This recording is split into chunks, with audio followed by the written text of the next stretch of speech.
AC விஷயத்துல நான் பண்ண தப்பு நீங்க பண்ணீங்கன்னா, உங்களுக்கு கரண்ட் பில் அதிகமா வரும். உங்களுக்கு ஹெல்த் இஷ்யூஸ் அடிக்கடி வரும். அதுக்கப்புறம் பார்த்தீங்கன்னா, ஏசில ஐஸ் கட்டி கட்டிக்கும். ஏசியோட லைஃபே போயிடும். இந்த வீடியோவ கோயம்புத்தூர்ல ஏசி வச்சிருக்க எல்லாருக்கும் ஷேர் பண்ணிக்கங்க. இந்த வீடியோ ஒரு ப்ரமோஷன் வீடியோ கிடையாது. நான் வந்து ஏசி சர்வீஸ் பண்றதுக்காக ஆட்கள் தேடிட்டு இருந்தேன். நெறைய பேர் காசு அதிகமா கேட்டுட்டு இருந்தாங்க. எனக்கு கம்மியான பட்ஜெட்ல தேடும்போது ஸ்ரீ சாய் ஹோம் கேர்ன்னு சொல்லிட்டு ஒருத்தவங்க கிடைச்சாங்க. இவங்க மட்டும் தான் ஏசி ஜெனரல் சர்வீஸ் ரூ. 300 பண்றாங்க. ஜெனரல் சர்வீஸ் பண்றதுக்காக ஏசியை கழட்டும்போது பார்த்தா ஏசி வந்து ரொம்ப மோசமான கண்டிஷன் இருந்துச்சு. அதனால வந்து அவங்கள்ட்ட டீப் கிளீனிங் சர்வீஸ் இருக்குன்னு சொல்லியிருந்தாங்க. ஸோ அது வந்து நான் எடுத்திருந்தேன். அதுக்கு வந்து 1200 சார்ஜ் பண்ணாங்க. நார்மலா ஜெனரல் சர்வீஸை நிறைய பேர் ₹1000 சார்ஜ் பண்ணிட்டு இருக்காங்க.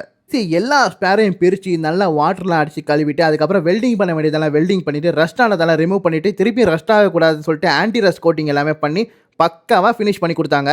உண்மையாவே சர்வீஸ்க்கு அப்புறம் ஏசியோட கூலிங் நல்லாவே இருக்கு. இவங்க வந்து வாஷிங் மிஷினும் சர்வீஸ் பண்ணாங்க. அதனால என்னோட வாஷிங் மிஷினையும் வந்து டீப் கிளீனிங் பண்ணி வாங்கிட்டேன். இதுக்கு வந்து ₹1850 வாங்குறாங்க.